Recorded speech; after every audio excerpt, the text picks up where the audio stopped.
Thank you, Billy, for coming today for your reading and sharing your time with me. These are your blueprints. Excellent. This is what Spirit has created for you from a soul-to-soul conversation that I have with your higher self.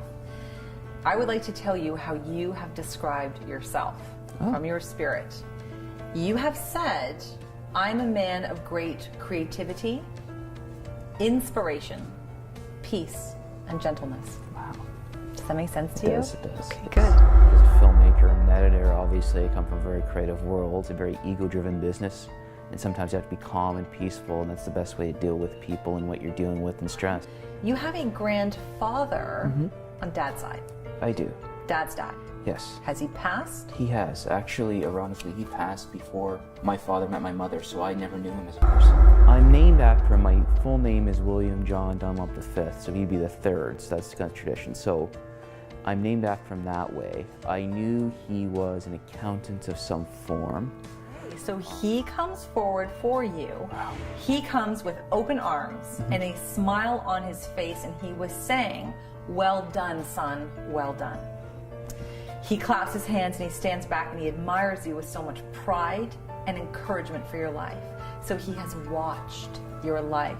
He has watched you evolve, and even though he didn't have a chance to meet you, he has been one of your biggest cheerleaders. My grandmother, my father's mother, also passed away before my father met my mother, so I never knew that my grandparents on my father's side. So I was really hoping one of them or both would step forward. So it's just nice that they even just showed up. Now, he was referencing Sherlock Holmes. Yes. My favorite genre of film has always been detective stories. So like Sherlock Holmes, obviously, Bulldog Drummond. Like I grew up reading all those type of novels. The Maltese Falcon, the film noirs of the 40s. Wow. And that's usually my favorite type of TV show or movie, or even when I write, it's usually a detective story. He says that you're very observant of your surroundings, right down to the finest of details, like a detective would be. Yeah, in some ways, yeah. Like walk in a room, detail-oriented, trying to find new things, discover new things.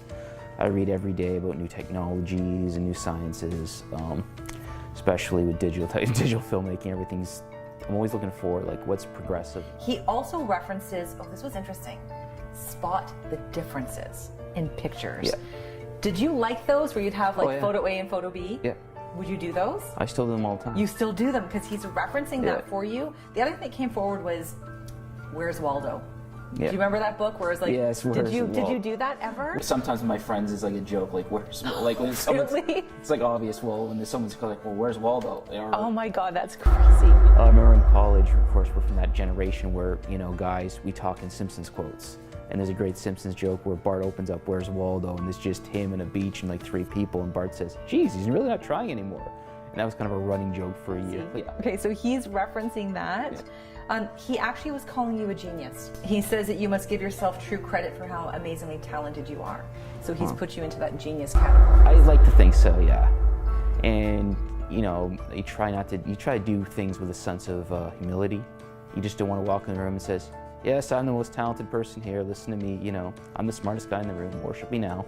Listen to everything I say. And yeah, it's that fine line of being confident and not cocky. So grandfather was also referencing your animal totems today. You have 3 that were coming forward for you.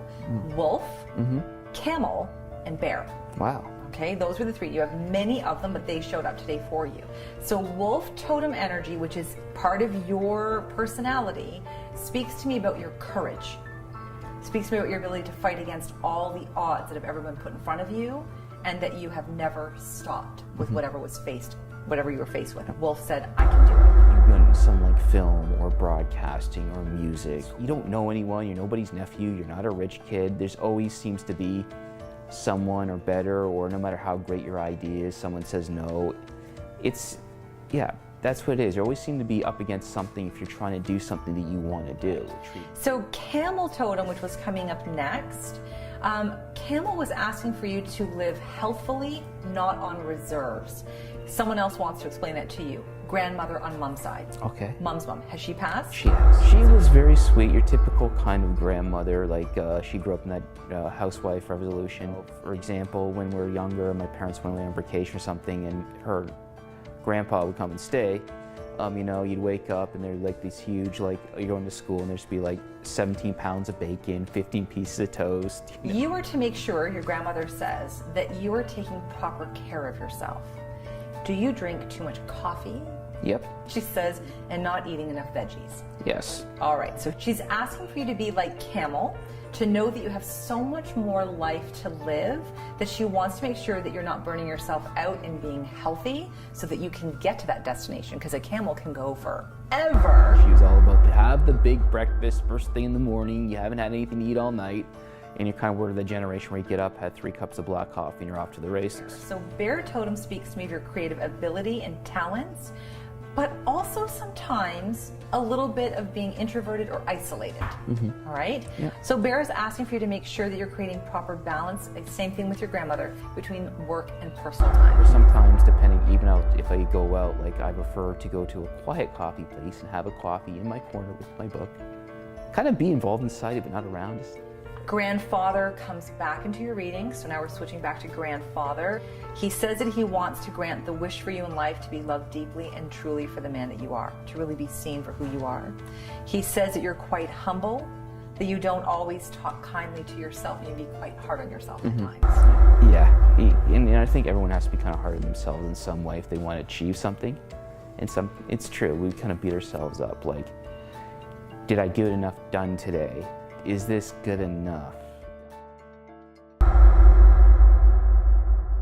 He leads your reading by offering you a ladybug totem, and this means good luck and good fortune.